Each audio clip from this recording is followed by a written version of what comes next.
Madam President. The senator from Arizona.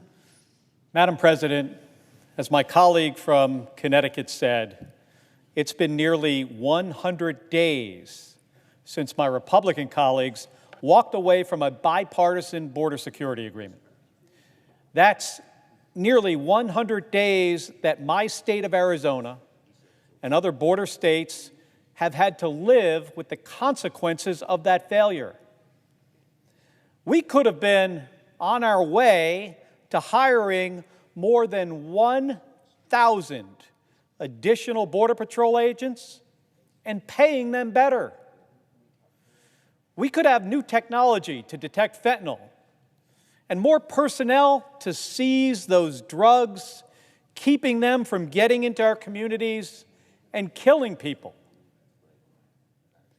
We could have new authorities to prevent the border from being overwhelmed, authorities that the President committed to using. That includes an updated asylum system with more officers to quickly screen claims.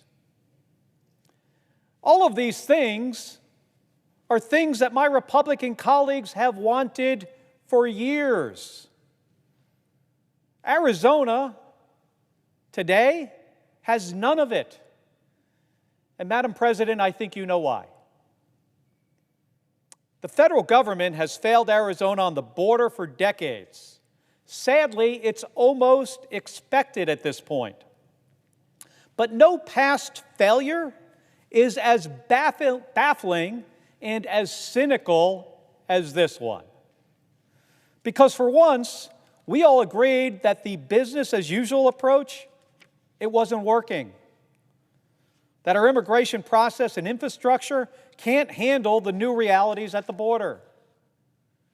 Because for once, there was a real plan, worked on and agreed to by Republicans and Democrats, ready to be signed into law by the President. We had an opportunity to defy the low expectations that the American people have for Congress and actually do something in a bipartisan way to start fixing the border.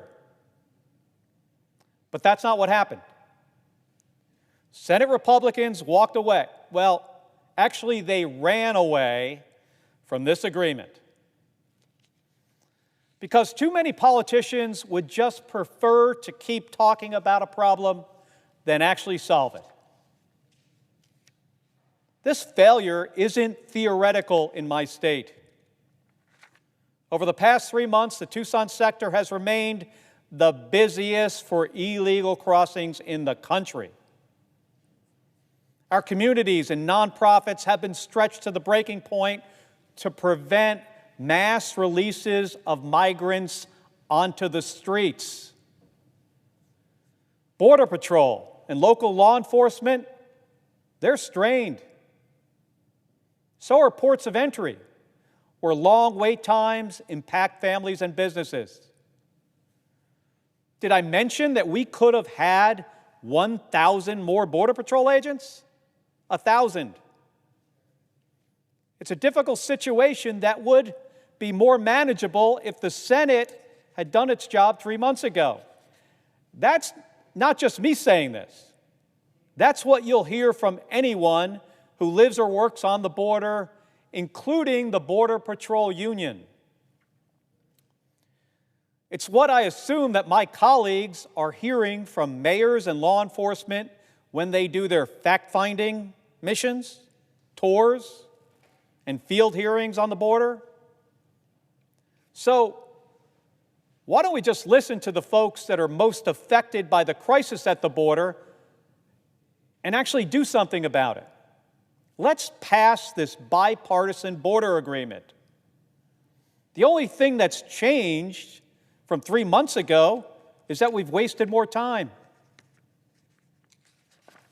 The problem still exists. The solutions are the same ones that we negotiated together. And if you aren't convinced by every piece of it, let's debate it. And if you think it needs something added or taken away, let's vote on amendments. We just need some some of our Republican colleagues to join us, and we can open up the debate on this legislation. Think about it. We can be the Senate that finally breaks through the gridlock and does something meaningful on the border. Madam President, let's defy those low expectations that the American people have for us. That's what they deserve from us. Thank you, and I yield the floor.